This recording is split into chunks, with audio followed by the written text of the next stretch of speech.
It is July 28th, 1942, and the Soviet Union lies in chaos.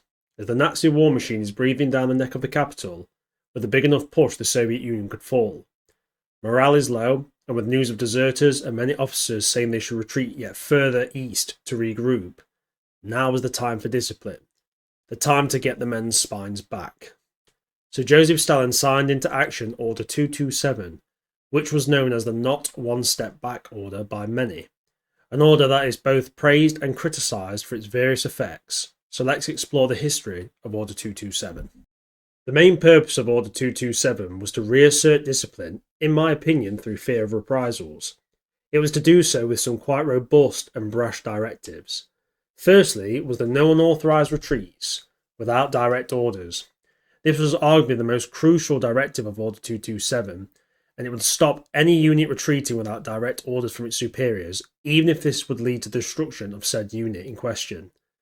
This most likely came from the fact that the Red Army had suffered many defeats and retreats in the face of the German invasion, particularly after Operation Barbarossa in 1941, which led to the rapid German advance through the Soviet territory, and the only way the Soviet Union would be able to turn this war around would be to stabilise the front line, and to stop the Axis forces from taking more territory, especially in the case of viable industrial areas.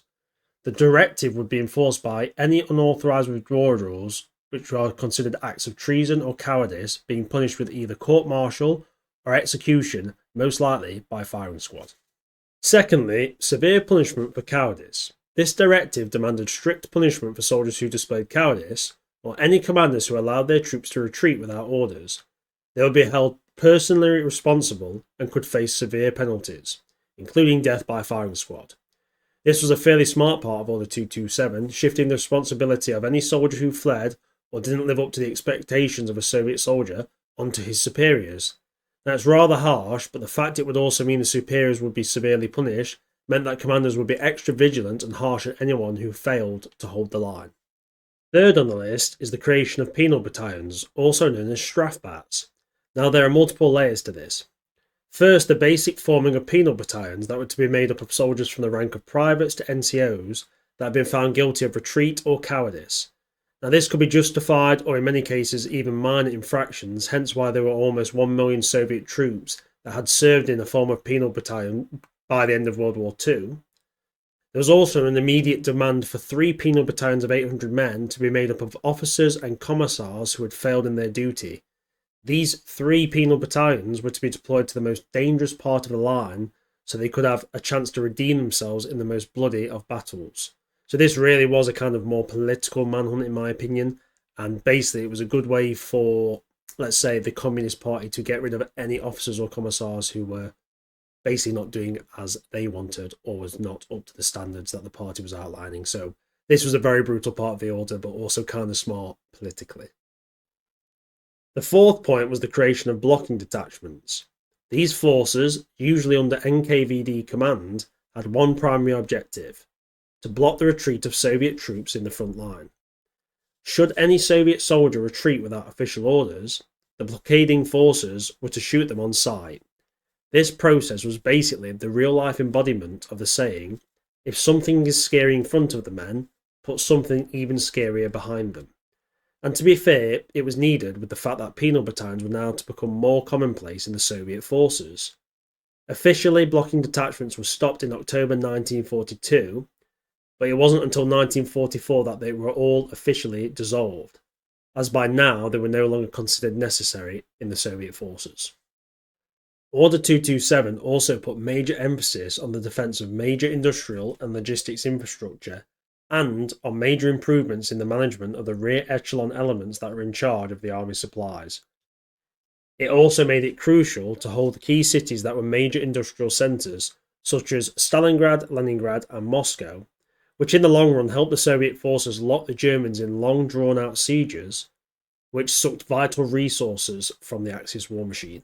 The order also framed itself around a moral and patriotic justification for such brutal measures, with Stalin arguing that this would be needed to stop the collapse of the Soviet Union and the fall of communism, and that it was worth whatever measures necessary to stop the fascist invader and to prevent the nation from collapsing. Stalin also tapped into Russia's long military history and the love for the motherland, and that it was every citizen's duty to protect it to their dying breath. The state media also ran with the famous line, "Not one step back." They pushed the Order 227 as being a great thing for the Soviet Union and a measure that would benefit the people of the USSR, obviously ignoring the brutality of it, but given the situation on the Eastern Front, brutality is what it would take to turn the tide of the war. The effect of Order 227 is mixed. Now we can see that it did help the Soviets push the Axis invaders back, with the fear of severe punishment or even death spurring soldiers to push forward no matter what, and even in near suicidal assaults to keep advancing, as a bullet in the back would be waiting for them if they failed to do so. And the fact that it put a sense of urgency on commanders to push forward no matter what the cost, spending lives to secure territory if needed. But in the Soviet Union's case, lives was a currency it had in abundance. But the downsides were pretty stark, with men being wasted on assaults because the commanding officers feared punishment, and also the morale effect on many was pretty brutal. As now, they not only feared the Axis enemy, but also their own soldiers in the rearguard, and this could either break soldiers or inspire them. It was really a 50-50 measure whether Order 227 would benefit the individual man. Order 227 penal battalions also affected a huge amount of Soviet troops, with the total number of Red Army personnel sentenced by court-martial involving Order 227 being 994,300, with 422,700 assigned to penal battalions throughout the war and 436,000 imprisoned after sentencing. Not included are 212,400 deserters who were not found and escaped the custody of the military districts. This is a huge amount of forces to be put into penal battalions, and many of these troops will be sent to gulags after the war ended. Truly an awful fate for any soldier who fought for their country. Order 227 was never officially repealed, but it did stop being enforced pretty much by the end of the war, as the Soviet juggernauts' morale was now sky high as they smashed their way through German forces towards Berlin. And whether you agree with Order 227 or not, the fact is it was effective, even if it was one of the most brutal ways of enforcing discipline into an army's troops.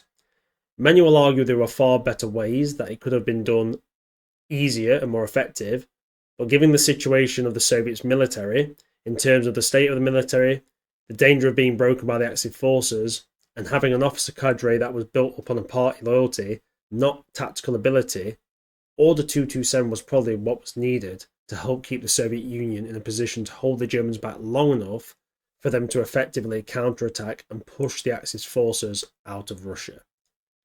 Anyway, I hope you enjoyed this video and this kind of a smaller one, but kind of interesting on Order 227. Obviously, these are my opinions based off the things I've read and researched. You might disagree. Chuck it in the comments. I'm always happy to have a chat about it. And if you enjoyed, like, subscribe, and obviously leave a comment. Take it easy, guys, and thanks for watching.